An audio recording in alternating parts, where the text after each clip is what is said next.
आज से कोई 2.5-3 साल पहले का ये वाक़या है। अच्छा ये बता दूं, कराची का वाक़या नहीं, पाकिस्तान के एक बड़े शहर का वाक़या। शहर का नाम मैं यूँ नहीं ले रहा कि वो फैमिली जिसका ये वाक़या है उसके ज़ख्म हरे ना हो जाएं, तो ये मेरा मकसद कभी भी नहीं होता। एक गाइडलाइन देना लोगों को मकसद होता है। अज़हर जिसकी कुछ अर्सा पहले शादी हुई थी, 2 बेटियाँ और अपने माँ बाप के साथ एक जॉइंट फैमिली थी। अज़हर के माँ बाप, अज़हर की बीवी और 2 बेटियाँ, ये लोग अपने घर में रहा करते थे और अज़हर के वालिद साहब का जो कारोबार था, अज़हर उसमें ही अपने वालिद साहब की मदद करता था। ये लोग आर्टिफिशियल जो ज्वेलरी होती थी ईद शादियों की और बाकी इस चीज़ का इन लोगों का काम था और अच्छा खासा काम था। बड़ी जायदाद उन्होंने इस चीज़ से बनाई थी और सालों पुराना काम था, दहाइयों पुराना। शहर के तिजारती मरकज़ में इनकी 2 से 3 दुकानें थीं। वहाँ से अक्सर होता ही था कि पेमेंट वगैरह लेकर ये घर आता था। एक दिन ऐसे ही अज़हर के वालिद ने बोला कि ऐसे ऐसे पेमेंट है, ये तुम लेकर दुकान पर आ जाओ और फिर दुकान से थोड़ी देर बाद हम साथ घर चलेंगे और ये रकम भी साथ ले जाएंगे। रकम कोई 40-50 लाख रुपए थी। रकम लेकर वो दुकान पर आया। अच्छा, वालिद साहब को उनको कोई काम पड़ गया, किसी की मैयत थी, तो उसके पुरसे के लिए वो चले गए अपने किसी दोस्त की तरफ। अब अज़हर को अकेले गाड़ी में वो रकम लेके घर आनी थी। मैंने आपको बताया कराची की कहानी तो है नहीं, वरना इतनी बड़ी रकम घर लाना एक काम था। तो अज़हर ने अपने कज़न को फ़ोन किया कि यार वो रास्ते में पता नहीं कोई लिम्का कॉर्नर था या ऐसी कोई खाने पीने की दुकान थी, बस तुम वहाँ पहुँचो, वहाँ मुझे बैठते हैं थोड़ी देर और फिर मैं घर चला जाऊँगा। इतनी देर में अज़हर ने घर पे भी कॉल अपनी बेगम को कर दी कि बस खाना वाना तैयार रखना, मैं आ रहा हूँ थोड़ी देर में।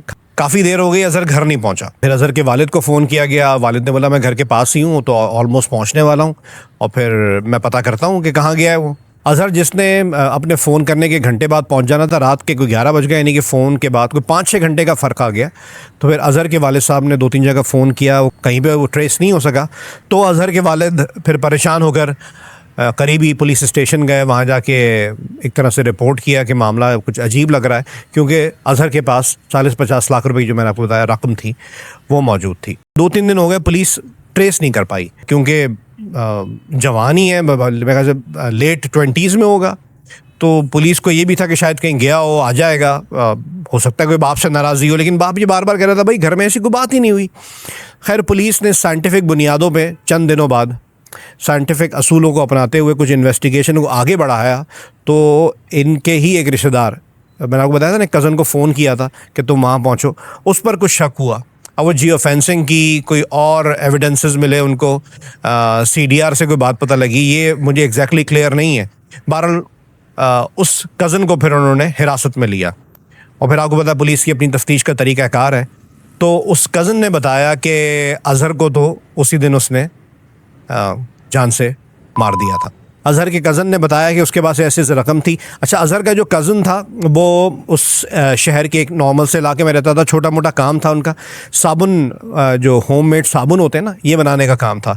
और ये साबुन आपको पता है किस तरीके से बनते हैं, वो एक अलग प्रोसेस है। तो वो बेच के वो गुजारा करते थे। और जब उसके सामने उसने देखा कि मेरे कज़न के बाद इतनी बड़ी रकम है, तो उससे क्या मामला हुआ क्या नहीं हुआ, उसने बताया कि वो हम जब कुछ खाने के लिए बैठे थे तो मेरा दोस्त भी वहाँ पर मेरे साथ था। मेरा दोस्त अज़हर के साथ आगे खाते हुए, उन्होंने कुछ ऑर्डर किया होगा, उसी की गाड़ी में बैठ गए। मेरा दोस्त अज़हर के साथ ड्राइविंग सीट के साथ वाली सीट पर बैठा और मैं पीछे बैठा कस्दन, यानी कि विद एक उनका प्रॉपर प्लान था कि जब उनको ये बात पता लग गई थी। और फिर थोड़ी देर बाद जाके मैंने अज़हर को इस तरीके से लॉक लगा के और उसकी जान ले ली। बड़ी अफसोसनाक सूरत हाल थी। अज़हर के वालिद को पता लगी बात और फिर बाकी चीज़ें, तो फिर पुलिस ने पता करना था कि भाई इसने लाश कहाँ छुपाई है। तो उसने बोला लाश तो घर पर ही है। मैं क्योंकि उसके बाद घबरा इतना गया था कि दोस्त मेरा वहाँ से अपना शेयर लेके चला गया और मैं अपना शेयर लेके घर पे जाने लगा, तो मुझे अंदाज़ा हुआ कि मैं इस लाश को किस तरह डंप करूं। तो मैं लाश घर ही ले गया था और मैंने लाश घर के एक कमरे में रखी। जब बदबू ज़्यादा आने लगी तो मैंने उस लाश को डिस्पोज ऑफ करने के लिए, तो जिस कढ़ाई में हम लोग साबुन बनाते थे, उसको उस कढ़ाई में डाल के उस लाश को डिस्पोज ऑफ कर दिया। एक तरीके से उसकी हड्डियाँ मौजूद हैं। पुलिस ने अज़हर के वालिद को ऑफ़र की कि हम ये जो पूरी रकम है ये रिकवर करवा देते हैं। अज़हर के वालिद ने बोला, गुज़ारी बात, एक दिल बर्दाश्त था, उनका इकलौता बेटा था। अज़हर के वालिद ने बोला कि मैं पूरी रकम माफ़ करता हूँ, ये जिसको देनी है दे दो, मुझे इंसाफ चाहिए। ये भले मेरा रिश्तेदार है जो भी है, मुझे जान का बदला जान, मुझे ये किसी भी तरीके से फांसी के तख्ते पर चाहिए। इसने मेरे बेटे की जान ली है। कानून जो सज़ा देगा इसको सख्त से सख्त सज़ा देनी चाहिए और जब तक सज़ा नहीं देगा हर अदालत के ज़िंदगी भर में चक्कर लगाऊंगा।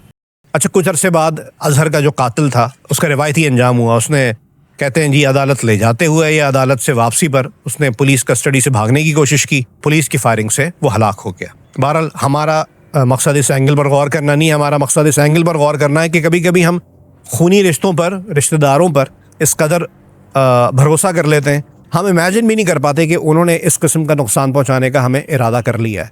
बहरहाल किसी की गुर्बत ने एक थोड़े से पैसे के लिए 2 बेटियों का बाप, एक बूढ़े बाप का सहारा उसका बेटा, एक बीवी से उसका शौहर, एक माँ से उसका बेटा छीन लिया। इस कहानी को सुनाने का मकसद यही होता है कि हम थोड़ी सी गाइडलाइंस लें ज़िंदगी से मुताल्लिक़। आपने कभी ज़िंदगी में ऐसा कोई किस्सा, खुदा ना करे अगर आपने एक्सपीरियंस किया, आपके इर्द गिर्द ऐसा कोई वाक़या हुआ है तो प्लीज़ कमेंट सेक्शन में शेयर कीजिएगा ताकि लोगों की रहनुमाई हो सके। और कभी कभी जो हम जज्बात में आके बहुत ज़्यादा किसी पर यकीन कर लेते हैं किसी भी मामले में, वो अक्सर नुकसानदेह साबित होता है, कभी कभी बहुत करीबी रिश्तों में भी। बहुत शुक्रिया।